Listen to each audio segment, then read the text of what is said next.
Something happened on Sunday that doesn't fit in any box score you've ever stared at. The kind of number that makes you rub your eyes, rewind the broadcast, and ask, how is that even possible in the modern NFL? It wasn't a trick play. It wasn't a stat padding drive in garbage time, and it wasn't a typo on the TV graphic. It was stranger than that, more revealing than that. And if you care about how this team turns possession into points, you felt it like a punch to the ribs. This wasn't just a loss. This was a flashing red light on the dashboard, telling us exactly where the offense jammed. And the wildest part, the record that came out of it landed on the back of the one line who was still fighting for daylight on every snap. Here's what I'm going to give you today. I'm going to take that bizarre receiving line and explain the football underneath it: root depth, spacing, leverage, how defenders close windows, how the quarterback read the picture, how the protection altered timing, and how all that funneled touches into a box score line we've literally never seen before. I'll show you what's real and what's noise, what's fixable this week, and what needs a deeper tweak from Ben Johnson's call sheet. And I'll map out the 3 adjustments that can turn an oddity into a weapon by next Sunday. I'm also going to talk about what this says about Jahmyr Gibbs as a receiver, his usage, his value, and what feature back in 2025 actually means when defenses bait you into the low probability game. By the end, you'll have a clear sense of whether this is a blip, a blueprint, or a bit of both. Welcome back to Lions News Fan Report, where we don't just ride the roller coaster, we study the track. If you live for that Honolulu blue adrenaline, if you schedule your week around Ford Field, hit subscribe, drop a like, and ring that bell. We're building the smartest Lions community on the internet, and your voice makes this channel what it is. Let's set the table. The opponent loaded the picture with bodies at depth and bodies at the line, disguising post-snap intent and squeezing the middle. The run game never quite forced them out of too high looks. Early down efficiency tilted the wrong way. Third down stacked up like traffic on I-75, and Detroit's offense kept searching for on-ramps. When that happens, a coordinator's first duty is to keep the ball moving, stay on schedule, steal 4 yards where you can, hunt a missed tackle, keep your quarterback clean, and give your best open field player chances to break math. That's how you survive ugly. But sometimes ugly fights back. Sometimes the defense tackles like a clinic tape, and you blink and realize your safety valve has become your ceiling. Here's the news. Jahmyr Gibbs recorded one of the strangest receiving games in NFL history. Double-digit catches with barely any yards to show for it. 10 receptions. 31 yards? Yes, you heard that right. 10 grabs, 31 total. It set a new low for yardage in any game where a player caught 10 or more passes. That's not just rare. It had literally never happened before. It's not a running back thing. It's an anybody thing.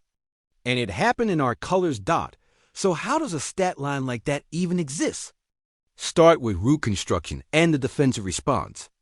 Detroit leaned into quick outlet swing screens, flats, arrows. A few leak releases designed to punish pressure and punish soft spots in spot drop zones. The theory is solid. Get the ball to Gibbs with runway and let him force missed tackles. But the Packers' second level tackled lights out and rallied out of too high shells with discipline. Corners triggered downhill immediately. The apex defenders sat on the numbers, inviting the throw and closing the window. Meanwhile, the rush found a way to hurry the front of the pocket, nudging Jared Goff toward quicker decisions. That's a cocktail for yes, the ball's out, but the defense wins the angle. Air yards shrink, yards after catch get erased, and suddenly 10 completions feel like 10 handoffs into a wall. It wasn't all scheme. Some of it was situational. When first down nets 1 or 2, second down becomes a guessing game, and third down becomes the defense's party. Detroit's screen timing, usually a Ben Johnson staple, was a tick off. A pair of convoy blocks arrived a beat late. A couple of checkdowns came with safeties already driving downhill. And when you start chasing the chains instead of dictating them, you drift into the kind of passing diet that protects the football but starves the explosives. That's the anatomy of 10 for 31. Is it all bad? No. Oddly, this kind of game tells you two good things at once. Gibbs is trusted, and Gibbs is durable. 10 receptions means he kept showing, kept separating underneath, kept presenting an outlet the quarterback could see. It also tells you the staff believes in him as a true receiving weapon, not just a back who can catch. The danger is letting the defense script your usage by sitting on the short grass. The fix is reclaiming depth and moving landmarks. Let's talk fixes, because this isn't rocket science. It's detail. First, change where the route stems begin. Put Gibbs in reduced splits and stack him behind a receiver. Then release him on angle and choice routes that cross the linebacker's face at 5 to 7 yards instead of 1 to 3. That shifts the leverage game from a corner triggering downhill to a backer flipping hips late huge difference in YAC opportunity. Second, attach real vertical threats to Gibbs touches. When you run swing screen, tag the opposite slot with a seam or a glance and make that safety honor it. If he doesn't, you hit the seam. If he does, you've just bought Gibbs 2 extra steps before contact. Third, run him from the slot in motion. Orbit motion into wheel. Jet motion into sneak wheel behind play action. If the defense wants to pass him off, make 2 defenders talk at once. That's when big plays happen. Protection matters too. The fastest way to turn those 10 catches into 90 yards is to buy a half beat. Screen timing sharpens when tackles sell vertical longer. Play action pockets look bigger when the back takes a harder path before releasing. Even a pair of hard counts can slow a crash in and give Goff time to reset his platform and climb to a second window throw. Detroit lives on precision. Sunday's timing was a step off. That's correctable in a week. Let's address the elephant. Is this who the Lions are now checkdowns and prayers? Absolutely not. The identity under Dan Campbell and Ben Johnson is physical, layered, and creative.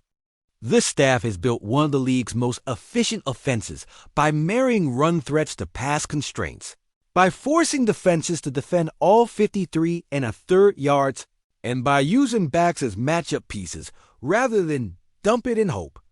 Remember last year's sweet spot. Gibbs on the Texas route. Gibbs in motion to force a linebacker wide before snapping it back inside.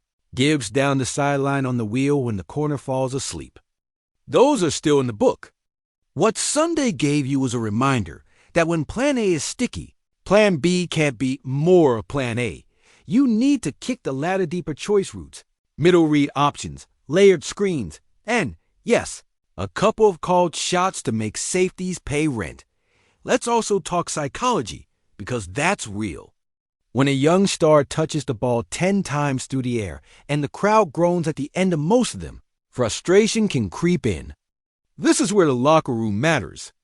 Gibbs doesn't need a pep talk. He needs a plan. One early scripted explosive and angle route that turns into a 20-yarder. A wheel against a mismatch changes the entire emotional temperature of the day.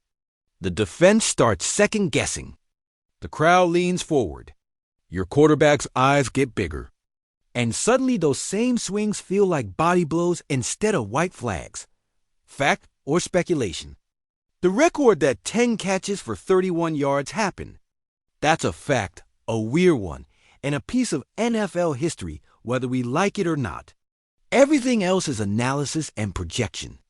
It's speculation to say defenses will now sit on the short game as a weekly game plan. It's speculation to say this will repeat if Detroit tweaks nothing. My read, opponents will try to copycat the structure because copycat is the league's native language. But they don't all have the same tackling, and they won't all see the same formations. If the Lions move landmarks and speed up timing, this won't snowball. It'll boomerang because the same looks that smothered you can be baited into explosives when you add vertical tags zoom out to the calendar, because urgency isn't just a feeling. It's a schedule. The NFC North won't be handed to you. Minnesota and Green Bay are both happy to win ugly. Chicago will throw punches. Detroit's path to January is still right in front of it, but these are the weeks when contenders self-correct. Clean up the free access throws. Diversify Gibbs' release points. Rediscover a couple of easy play-action explosives and let your lines reassert the personality of this team. The Lions weren't outclassed. They were out of sync. There's a difference, and it's fixable. I'll give you my opinion before we hand the mic to you. I think the record is a siren, not a sentence. It tells you Gibbs is central to the plan, and that defenses are willing to die by 1,000 paper cuts if you let them. I'd double down on Gibbs as a receiver, just not in the same spots. More slot, more motion, more intermediate angles. Fewer flat throws into rally and tackle looks unless they come as tags on plays that scare safeties. One explosive early each half, even if it's incomplete, to stretch the picture. And a reminder to the league, when this offense is clicking, checkdowns are a choice, not a default. You'll know it's working when Gibbs. 10 targets look like 85 yards and 2 first downs that break a defense's back. Now it's your turn. One pride. Was Sunday a usage problem, a tackling clinic by the opponent, or a little of both? If you were scripting the first 15 next week, where would you put Gibbs' backfield? Slot, motion, and what route gets him his first chunk? Do you want more empty with him as a true wideout, or more heavy personnel to force base and then leak him into space? Drop your fixes, your formations, your hot takes, and your cool-headed plans in the comments.